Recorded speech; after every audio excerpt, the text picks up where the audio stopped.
Hello. So I am back on Linux, and I haven't running it on a hardware since my old computer, and I got a new computer about a year ago, almost a year ago, in August 2016, and now when I record this it's the end of May 2017 or 2017. And yeah, the old computer was the Core 2 Quad, so it's about 9 years old now.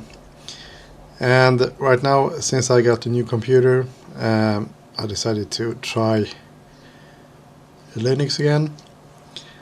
I had some issues on the old computer, so I thought I'd try with a new computer, but basically it's the same kind of issues.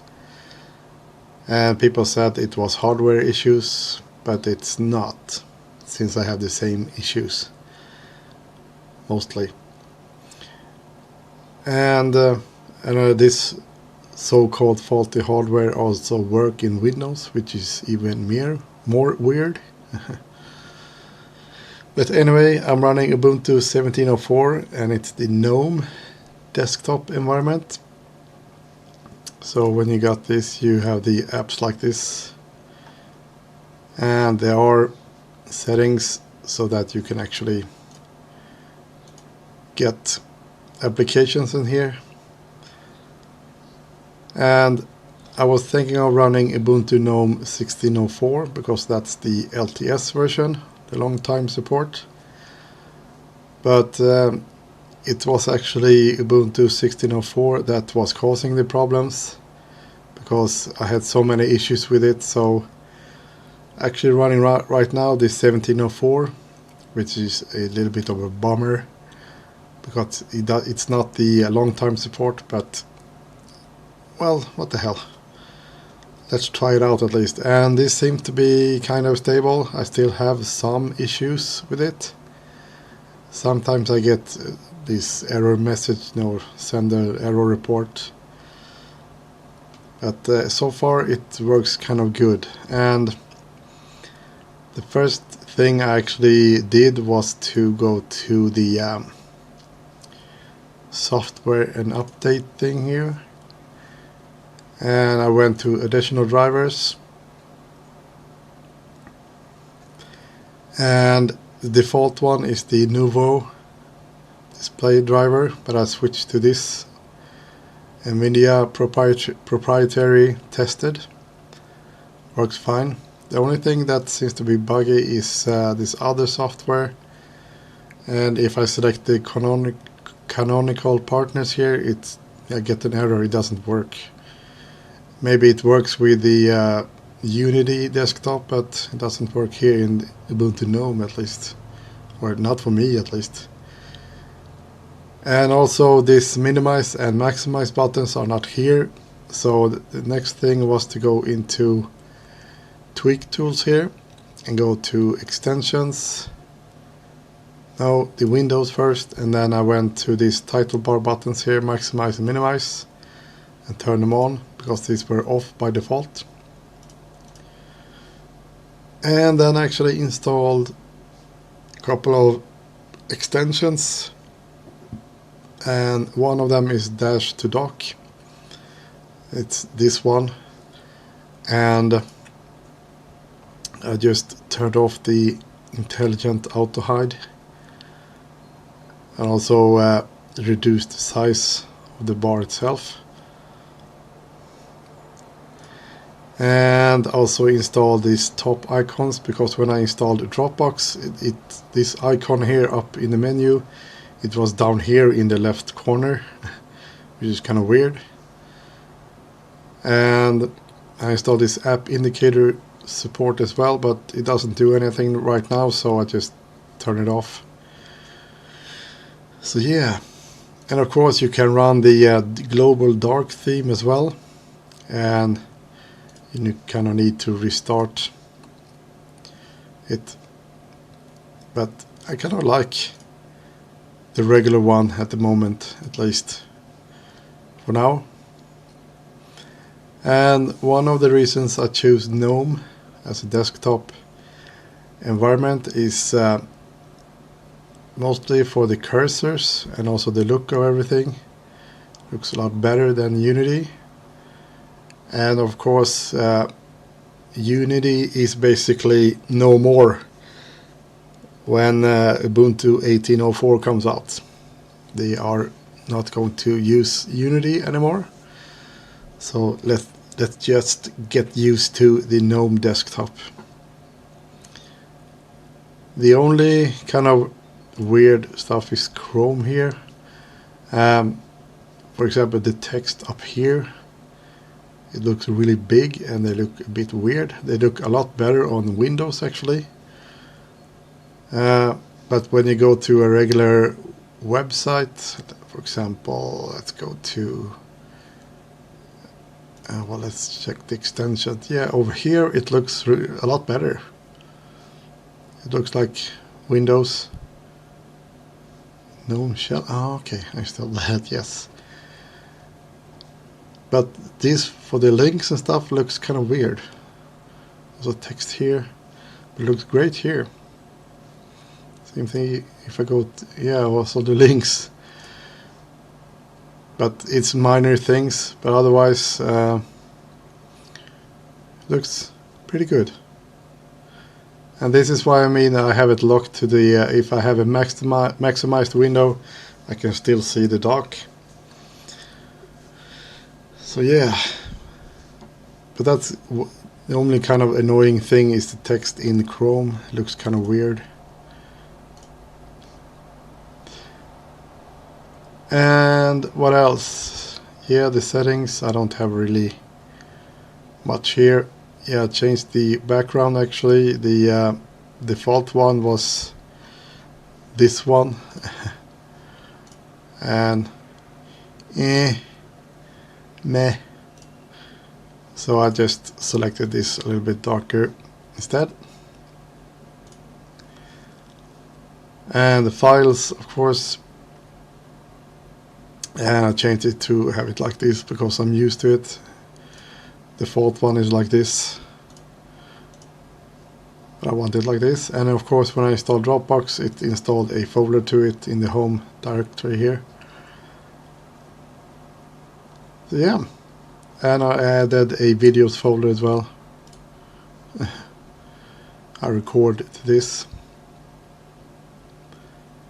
or it was videos perhaps here.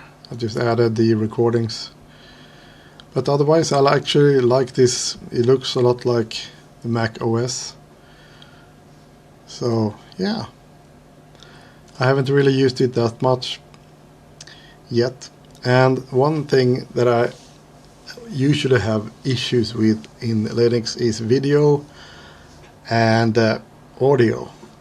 And this time around I wanted to have an equalizer, and the most used one is the this is another thing. The first time it loads, it takes forever. So I just went in here and searched for Pulse, and I actually installed the volume control. That works. But when I wanted to install the equalizer, this is actually an extension and I'm not getting this to work. So when I go into Twig Tools here and the extensions, it just says, I get a warning triangle here, says the error loading the extension. So it doesn't work. Same thing with these audio shortcuts. It should be placing shortcuts up here, but it doesn't. So same problem there, can't load the extension. So I think I actually installed, let's see if I go into, well, not here, I'm used to have it over there, but it's actually over here.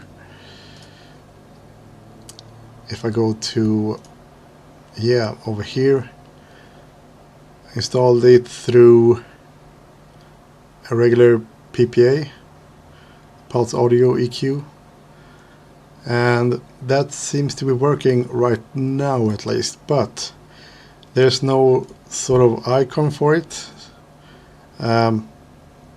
So I actually use another, followed another guide how to do this, and installed some other stuff. And right now I have this QPA EQ, and it doesn't have an icon either for it. It's kind of weird.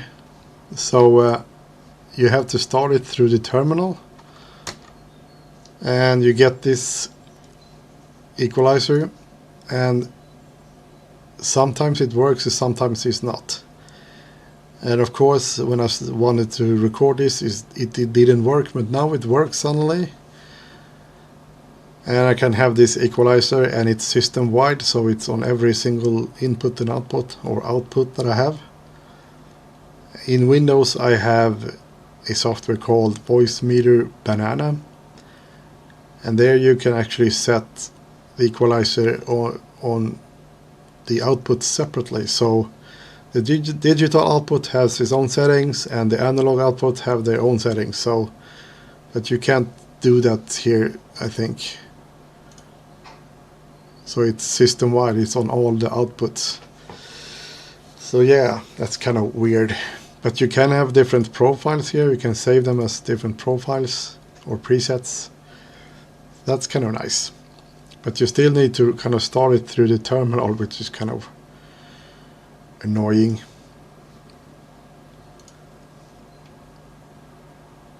So yeah, but it seems to be working just fine right now. And of course, software, you get all the software and some updates here. And I also installed another package manager.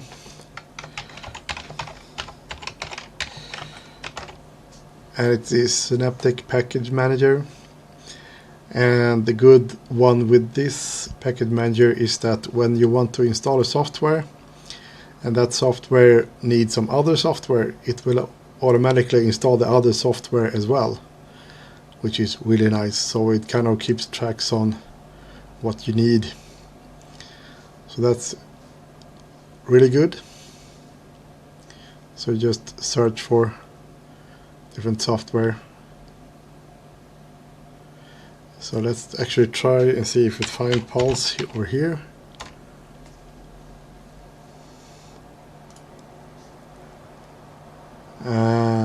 Pulse audio, yeah, that's installed already. Yeah, so this other things will be kind of installed as well, the green marked. So yeah, that's kind of nice. Lib Pulse main loop. So yeah, that's the package manager for that. And what else? I don't really have that much right now. Dropbox, of course, and Chrome. Otherwise, I haven't really installed that much. The drivers. And right now, I don't remember if I talked about this. If I go to, let's actually go to disks over here, and you can see that I have 2 drives right now. I actually have more. I have 4 1 terabyte drives, but I only use them for Windows, so I just pull them out when I installed or running Linux. I might run a iSCSI drive later on, because I have a FreeNAS computer as well, and an iSCSI drive for that, so I might use the FreeNAS box as sort of storage as well. But here's the thing, this Windows installation is installed on a M.2 NVMe drive, and when you install Windows with this installed, or Linux, Linux will actually modify the bootloader for this and install Grub bootloader. I don't want that, because if I decide not to run Linux anymore. The grub loader will still be there and cause issues. And people say that, well, there's a fix for that. You just run the fix mbr command in the repair thing.